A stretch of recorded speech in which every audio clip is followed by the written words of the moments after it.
short dị ihe nke a dị anyị apụta na-ebe na ndị isu kedu ife mere anyị ji eme onwe anyị like this? Why? Kedu ife mere anyị ji egbu onwe anyị with expensive living? Ije na house rent all the high, feeding all the high, everything the high. Ordinary ego slippers ka have egbo nwo kete slippers does ebe 1002 ka 15 kita na m ga-ejikwara ya nwayọọ, m ga-ejirikwa ya nwayọọ na all of us go die put o.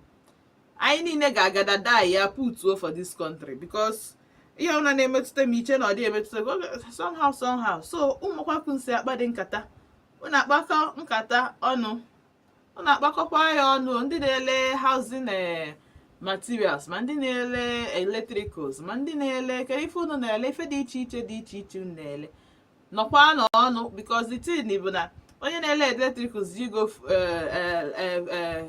foodstuff o notice na foodstuff galala ọnụ ọ na-ache azụ ọ ga-etinyekwa ego na ihe na electricals ya. Onye na-ele building materials je na electricals ka ogo ihe o ji rụọ ụlọ ifukwa ọbakwa so m ga-akpakwa dị nkata because ihe a bụ nnọọ onye ojekọọlụ nwanne ka nwanne bịa fụlụ ojeme nke ya. Anyị ga-ejikwa ya nwayọ ma hapụkwa unu si n'Enugu apụọ because true cost of living the high or the very high. Check with a self-con na-akpakọ close to 1 million naira ọ dịkwa high. Alright, so ka m gwunu ndị njibaka ya wee bịa n'ụbọchị nkịta ọ na-adị m ka m ji ekpọpụ egwu ka m jee ịmagon ana-adịkwa m ka m jee ịmagon kwuo okwu mana ka m kwuo okwu ka m gwa unu ndị njimaka ya wee bịa n'ụbọchị nkịta.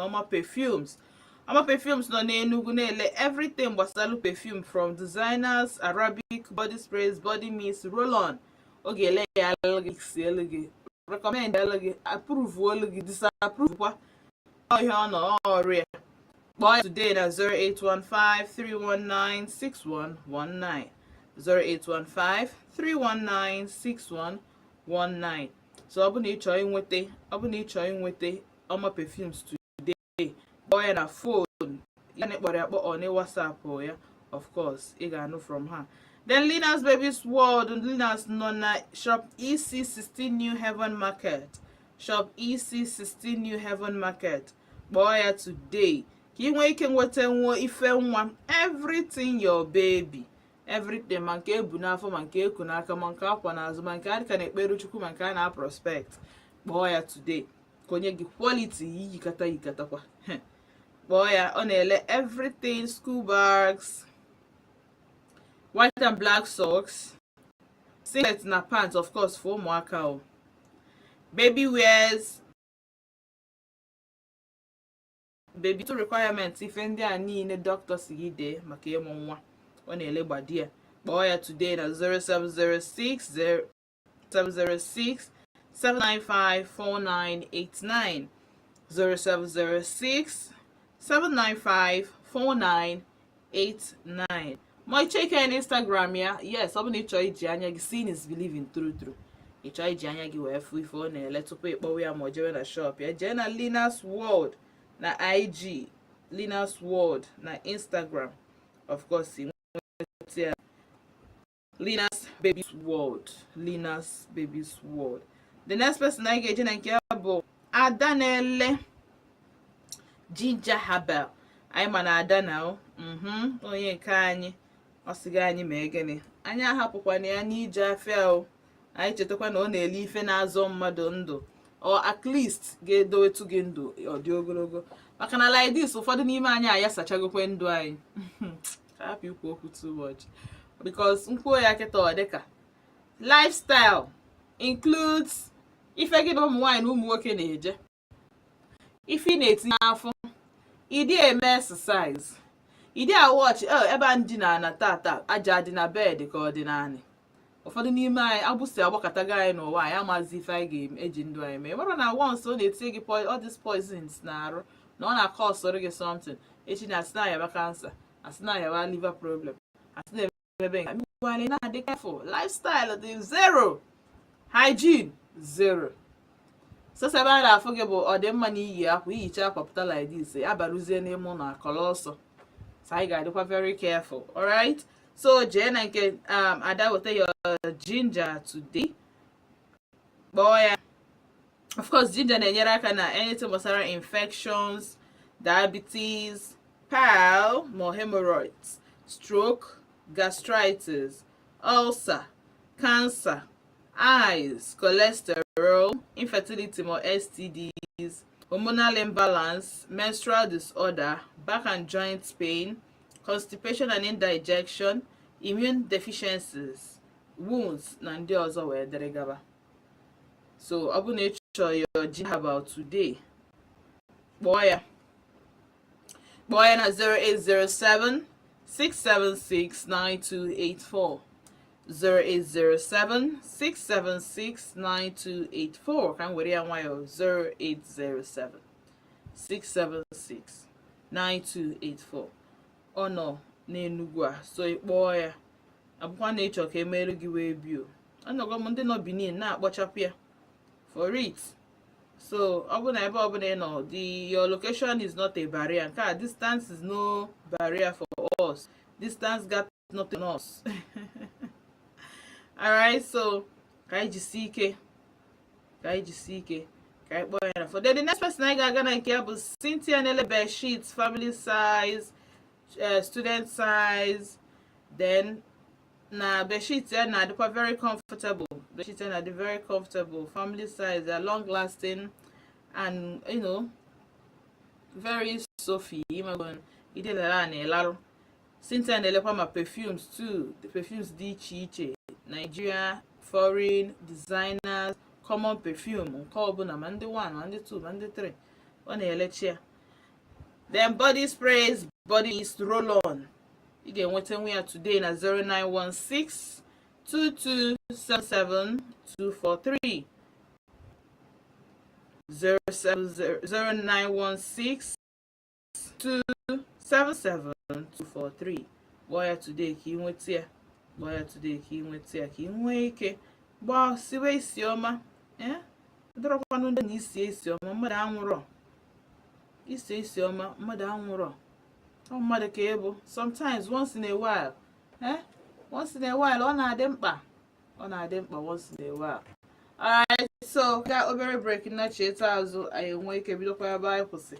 Cheta na ị nọ na Volt 104.3 FM. Afa m Banti Chinazọ. Ndewo.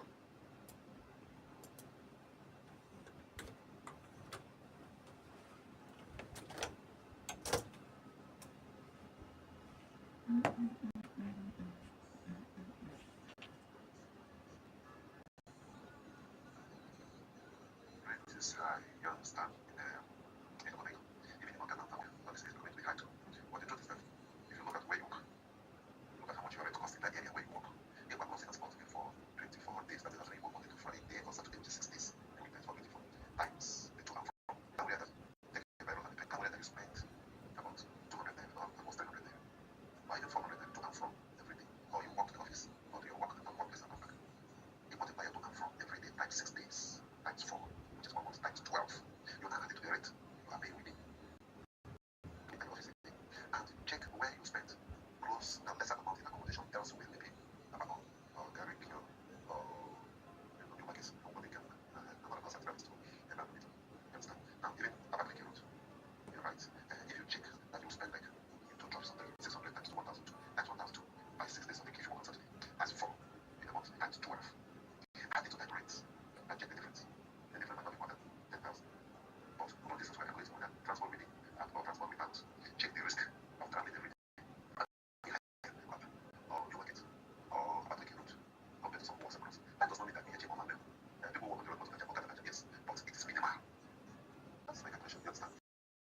I am very costly. Every week, limited. And the problem with it is that not all the houses need water. So the water is expensive. They don't water. Where water is not water.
Dun, dun,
dun.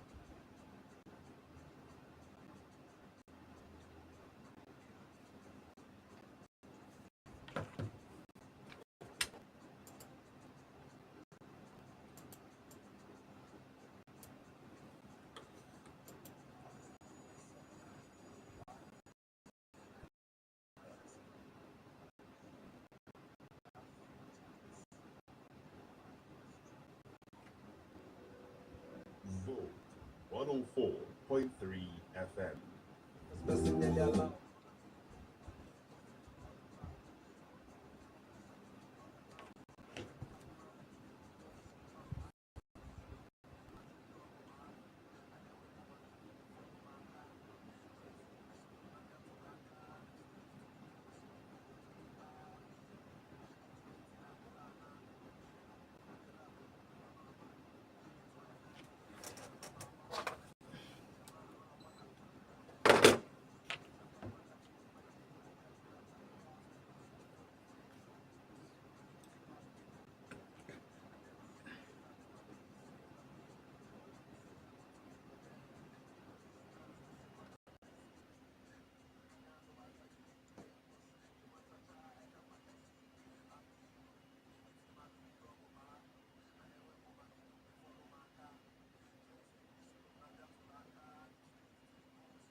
eyi anachetago maazụ n'Ije Afia. Kedu nke na-eme? I'm a hero. I'm a hero. I'm a maka go, but for me, I'm a hero. And don't worry if you try about it. Don't worry if I wasn't trying. No, na abụrụ gịnị. I'm a heroine. Okay? I'm a heroine. Okay? Yes. Adị m ike. Don't worry if I na-eme ma ya eme. Alright, so anachetago maazụ n'Ije Afia. And ịmago ka o si adị, ịmago ka ife na-akpọtụ, ịmaka o si adị na ife anyị na-eme n'ụbọchị nke taa abụrụ anything na abụrụ business, cause mụ ọba ntị Chinazụ anọ m na business trip. Nwere ife gbasara mụ ife ọzọ na-abụrụ ife ego. Tata ka m ji admit with my full chest na love ego. Tata ka m na-eme admit with my full chest that I'm a money lover. Abụrụ ndị kwuchere okwu asị gị na fa bụ gold diggers. Do you know why? Because I made a business I didn't make guy. On a business ka ị ga-afụ my raw form. Ife gbasara m n'ife ndị ọzọ na gịnị? Money, business. Because I set them up business now. My plan I broke at the business that before I ebido this self. My plan na begini ka ife niile isi wee ka ọ na-aga ka o kwesị isi wee ga. Enwere any other thing. Return of investment na-enwe return ayala na-enwe return up and down, na-enwe gịnị na-generate revenue maka na anọ m at the right place which is Ije Afia. So gwa na na-ege m ntị ama m ife ị na-eche tupu iweta afịa gị dị Ije Afia ka eme ụwa niile ka fa malụ ife ị na-ele na otu isi ele ya. Ọ dị very very important that na email ife ị na-ele na ebe ị na-ele ka ụwa niile chọtaba gị ebe ahụ, ka ụwa niile chọtaba gị ebe ị na-ele ihe ị na-ele. Maka na aghọtara m the benefit na ịpụta kịta anụ a kpọsa afịa otu isi wee bu afịa gị bịa ka ị ga-esi wee bu ya wee na ọ dịrọkwa mma. So just small money. Ọ bụ na ị dị interested mee ka mmalụ gwa m send them text message na 0706 048 5853 0706 048 5853. And since kemgbe onwe ndị na-achọ irichi m, onwe ndị chọọ irichi m, amara m why, but adịkwa m open to taking calls. Ịghọtago? mana ịmana this our show bụ show ebe anyị na-aja ọsọ akpa okwu ego, akpa nkata ego, ekwu ife niile gbasara ego, otu o kwesịrị isi dị n'afịa. Kedu ife n'afịa market dị very wet. Kedu ndị daa n'afịa gbalụ m dị asịrị? Kedu ndị amala aka akpa? Kedu ndị wagburu ndị customers fa? Ọgị ka awale ka ọgị wale fa? The most especially kedu ife ị na-ele ebe ị na-ele ya na otu isi ele ya, because mụ ọba ntị na ife m pụtara ebe a wee gbanye gị na touch, ịgbanye gị touch, gbado gị touch n'iru like this ka ị chawapụ, ka ị na-enwe aka nchawa n'afịa niile ị na-azụ, ka ị na-enwe return of investment, ka ị na-enwe customers, ka ife niile ị na-achọ, ka ife niile ị na-plan na-aga sirili welelele. Ọnya bụ plan m, amara m maka ndị ọzọ mana this is my plan. Ka ị na-enwe ezigbote return of investment. Ihe ọ na-itinyela aka gị if na-afụ customers, because na iwetara afịa ebe a zie ya ọzọ, nwere ihe dịka publicity. In fact, onwere publicity dị good enough for your business. You need all the publicity you can get. So ka ije na nke ada na-ele ginger herbal. Yes, that's kwa m mee ka unu malụ just now ka ọ notify m sị m na Aunty Chinazụ na ginger herbal enwegokwe new branding o. Na onwego new branding maka ndị ga-eche na fake na ọ bụ ọkwa fake na ọkwa the new packaging bụ ihe ahụ. Wee sị ndị mara anya business, what are the essence of business? Packaging. Package, repackage, package again and repackage until you get it right. In fact, you can never get it right because you need to be packaging your product. In a package here, on a ndị mmadụ mma n'anya. Ọ ka bụ the same sizes but not just the packaging be changing. So somebody try nweta Ada na-ele ginger herbal. Boy na 0807 676 9284 0807 676 9284. Cheta na ginger herbal na-enyere aka with infection, diabetes, piles, more hemorrhoids, stroke, ulcer, gastritis, cancer, eyes, cholesterol, infertility, ma ST. Ma ndị bụ na ha na-eji ije agwọ ọ ga-adịkwa careful. Ndị USA selugokwa aka. Hormonal and joint pains, constipation and indigestion, immune deficiencies, wounds na ndị otu ya. Wounds a bụ maka ndị bụ na ifeta afa before mari ọwa elephantiasis ma ọ before mari ọ bụrụ diabetes. Nke ọ bụla ọ bụ sọ mbụkwa na ọkpa mmiri. Rainy season like this, onwe onye nke mmadụ atie ifu ihe okwu ya mee. Rainy season bịakwa n'ala otu okwu ya na-asọ oyi na-asọ ma ndị ụkwụ mgbawa jee chọba ada today goro ginger herbal kpọọ ya na 076769084. na ka anyị jee na nke Linus World na-ele ife nwa a na-agwa ọ bụla ịchọ quality gbalụ gaba na nke Linus World. Ọ bụla ịchọ ifu before ị gaa jee na Linus Baby Sword na Instagram. Ijiri anya gị gbara onwe gị Christmas because ya kwete m seeing is believing. So jee na Linus Baby Sword na Instagram ka ifo Linus ife ọ na-ele otele ya na ebe ọ nọkwa because agwa m na o nwere publicity na-adị enough for business need ya ịghọta round. So kpọọ ya kịta na 07067954491. Ọ na-ele ife from school bags, white socks, black socks, singlets, pants ụmụaka. Ọ na-ele baby wears, baby gears, feeding essentials, hospital requirements. Cheta na ọ bụ na ebu nwaanyị iku nwa n'aka, iku n'aka ibu n'afọ, ịkwa n'azụ, ị na-anticipate, ị na-prospect, ị na-ekpere Chukwu, dress your altar like your miracle. Jee na nke Linus World idegoro ife nwa quality. Akwa nwa gị hikata ya dash, ngwa ya dash is out because a ga na-eyi ya generation by generation. So the very important ife ndị a niile jee make sure na inyere ụmụ gị the less and ọ ga-save kwuru gị ego. Yes, at once ị nwere ike ego agbagote but in anya the long run 4 years 5 years 6 years you replace by these things all value for your money. So the very important wadu jebe na nke Linus World nọ na shop EC16 New Haven Market, shop EC16 New Haven Market ma kpọọ ya na 07067951989 or just in case ọ bụ na ịma ife ọ na-ele otu o si ele ya jikwa na Instagram Linus Baby's World. Now ka je na nke Oma Perfumes na-ele ife niile perfume, ife niile gbasara perfume.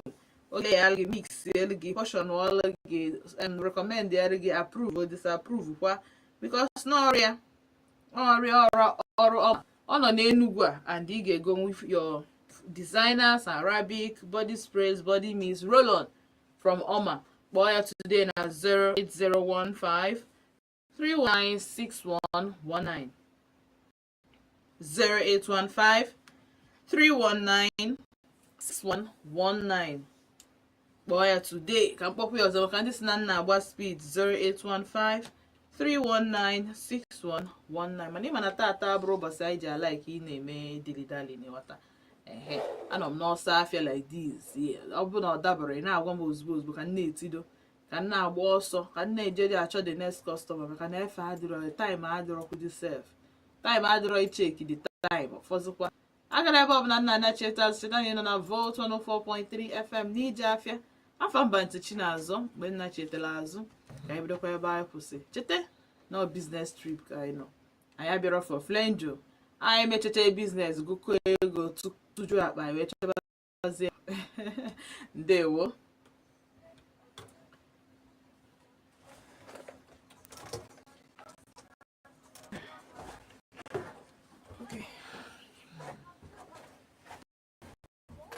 Subscribers more, we hit 500 on Odenigbo.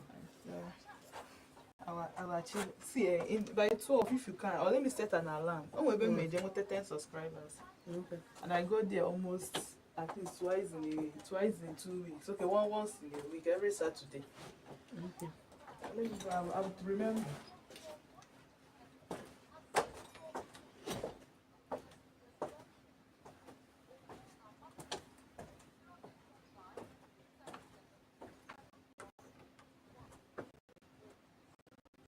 This thing now is not more time. 5946 Volt 104.3 FM. Money where we got you.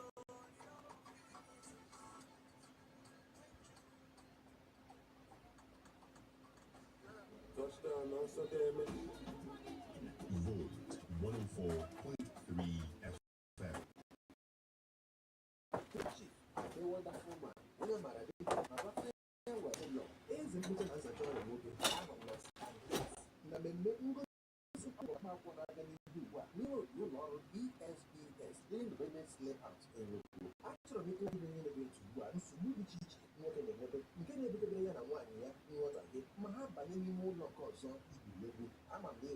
FM. Ihe ndị a gụnyere ọrịa dị iche iche a na-ebute na mmekọ nwoke na nwaanyị dịka staphylococcus aureus, gonorrhea, syphilis, prostate iko na ọgwụ dị iche iche nwoke na-amụgasị nke na-emebiri ya ahụ ya na-amaghị ama enyemamịrị kwa mgbe nke na-egosi na agwọ nọ n'akịrịka n'ọdụ ahụike ya. Nwoke ibe m, biko na-agakwa nyocha ahụ gị nke ọma n'aka onye ịgwọ ọrịa maara ahụ. Mụnwa na onwe m bụ Chief Adewoda Foreman eji Baba Farewell and Stay Long mara nwere igwe kọmputa eji enyocha mmadụ ahụ n'efu iji chọpụta ihe butere ya nsogbu ahụike ọ na-enwe tupu enyebe ya ọgwụ ọbụla. E nwere ọgwụ a na-akpọ faya ma ọ bụ ọkụ na-ere ere. Ihe eji mara ya n'ala Yoruba bụ aja egwu, ọ na-ekwe ebe niile. Ọgwụ a dị mma n'ịgwọ ọrịa nwoke dị iche mana tupu eji ọgwụ agwọ ọrịa ọbụla gaa na nke onye ọkachamara nyocha ahụ gị. Ọ bụ Chief Adewoda Foreman, onye maara dịka Baba Farewell and Stay Long, eze mkpocha na ncha ọrịa nwoke na-ewetara gị ozi a. Nwanne m nwoke, o nweghị ọnọdụ ọbụla na-adịgide n'agbanyeghị ọtụtụ ebe dị iche iche ị gara ka agwọ gị ọrịa mana o nweghị nke ọbụla n'isi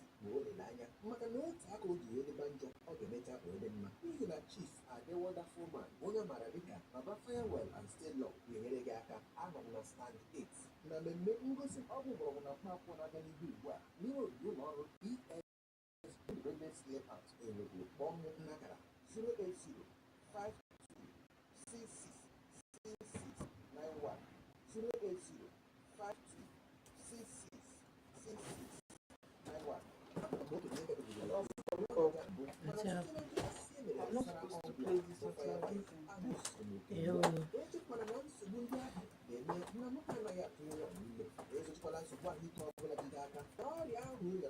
Should I cut this thing out?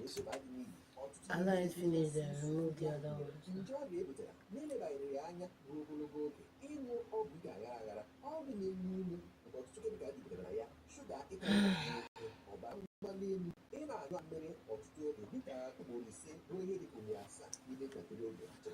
Chief Adewoda Foreman eji Baba Farewell and Stay Long mara ahụ na stand 8 na mmemme ngosi ọgwụ mgbọrọgwụ na mkpaakwụkwọ na-aga n'ihu ugbu a n'ihe obodo ụlọ ọrụ ESBS Independence Layout Enugu. Aga m eji igwe kọmputa nyochaa onye ọbụla ga-abịa kpọtụrụ anyị ahụ dịka n'aka akụ iche ma nyekwa onye ahụ ọgwụ mkpoche na asacha amara aka Your show starts by 7, Sabi. Okay, then this one should come 7:00 now.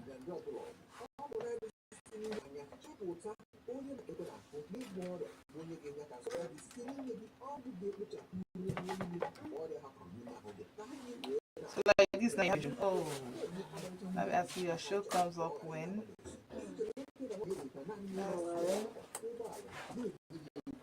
I'm planning for you.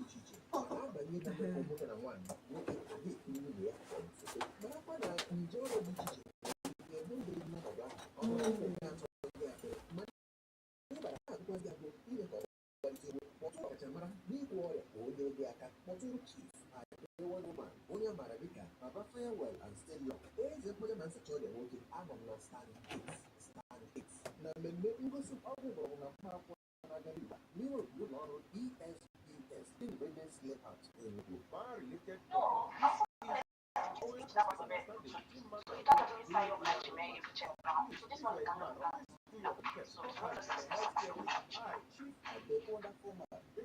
Baba Farewell and Stay Long, the king of mankind. How computer machine test people free so that I can know the root cause of the man-related challenge for any medicine. Because everyone can give it. Not to do it all, man. You can tell me what you give you the audience. Honey, what we got, you know, finish your heart. Yeah, touchdown, no so damn it. Volt 104.3 FM.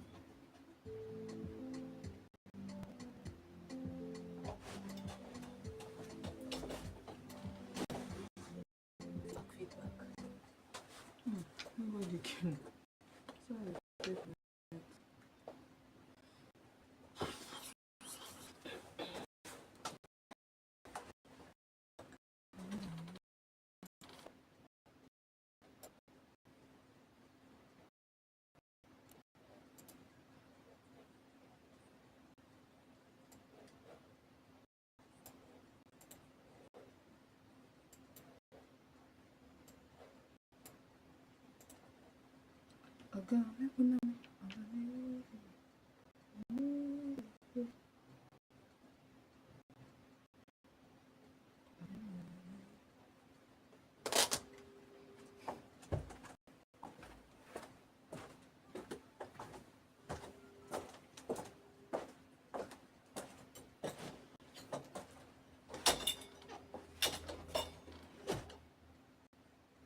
You didn't even bother to ask me how I was like Kevin.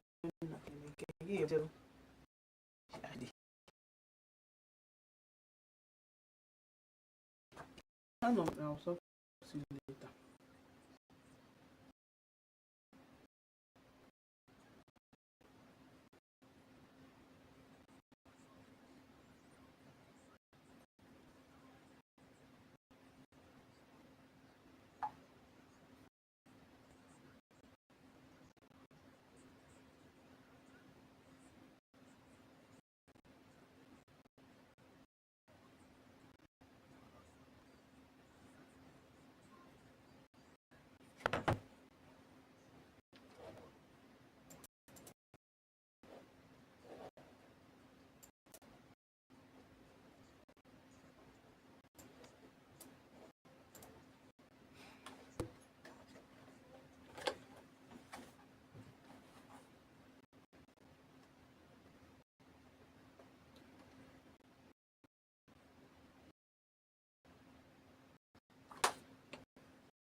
You be mine. I will never ever be fight for your love. Be fight for. Oh, I will never ever quit fighting for your love. Quit fighting for your love. Please, interested in it. I'm hungry. I'm coming back 30 minutes.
Love you.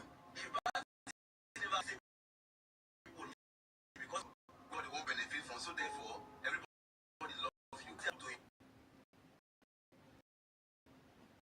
Bad never good love. Love.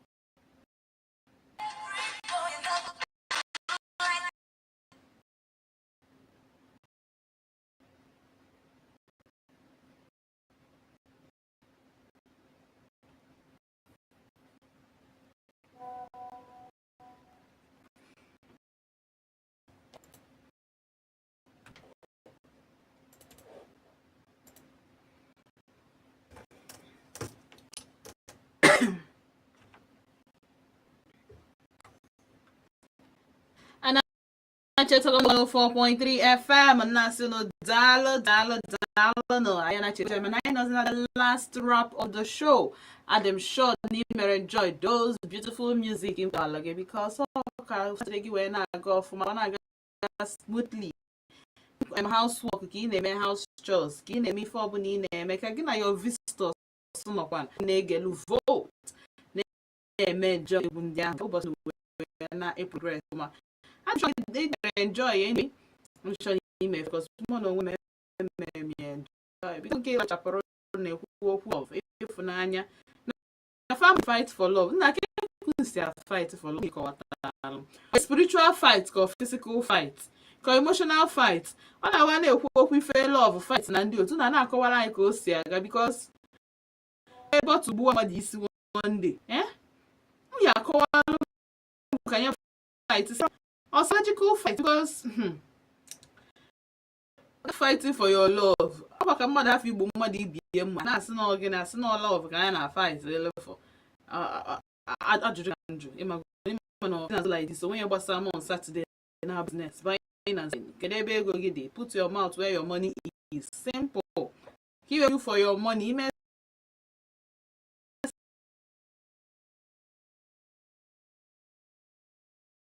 expenses. Ije butere gị afịa ndị mmadụ na ije afịa ka ndị mmadụ ị na-ele ebe ị na-ele n'otu isi ele ya. Kana afọ imepe shop every morning ị na-ele. Kana afọ imepe everyday ị na-ele. Kedu ebe ị na-ele ka dị ebe ị nọ ịdị ka ndị ọrụ ife ị na-eme. Ịghọtago? So ka hapụ dị ka igba aka pụta ịgbarakwa aka na true agbaka m owe ego n'ime na millions business. So na asị no. Ka anyị nọ na the last wrap of the show mmemme ka ịmalụ na ndị bịalụ today na Ije Afia bụ ọ na-ele different perfumes dịka designers, Arabic, body perfumes ga ọma perfumes ga aka algae perfume o recommend algae perfume o imago algae perfume so chia ọ na-ele fancha and i kwesịrị otu ife na-ekwu by body sizes too. O nwere size ị ga-anya o nwere ha slim ha lectures ị ga-adị o nwere ha big of ya o perfume say here they don't wear the kind of body odor very bad. Oh, natural.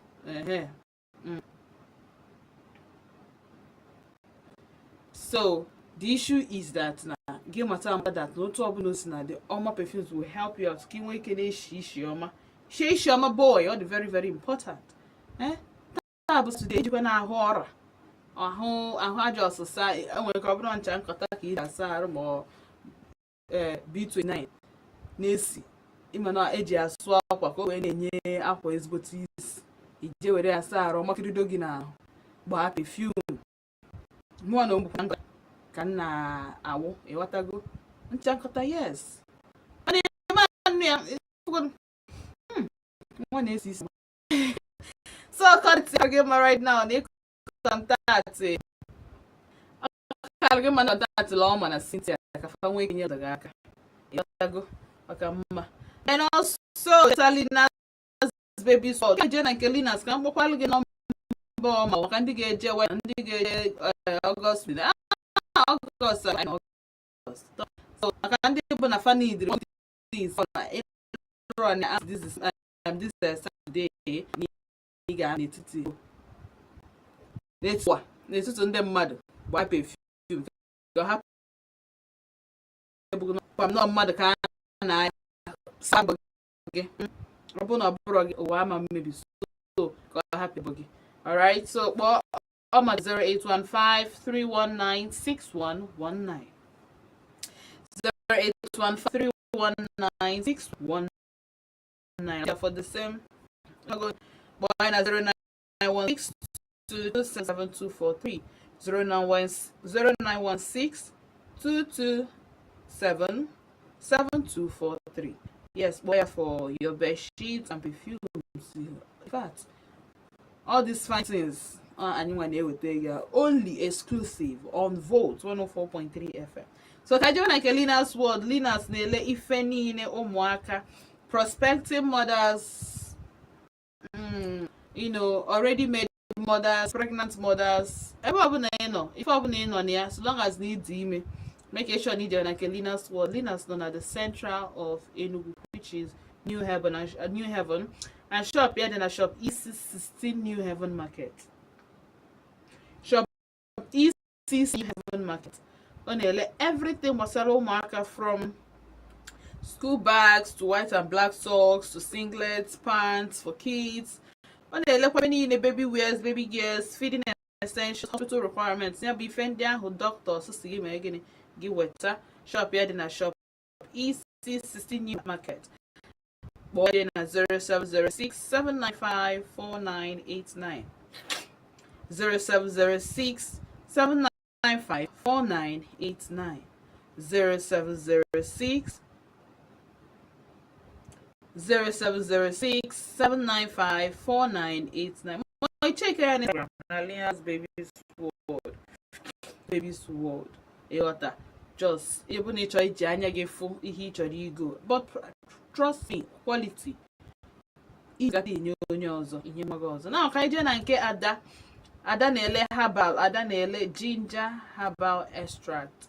I remember ginger herbal help you with infections, diabetes.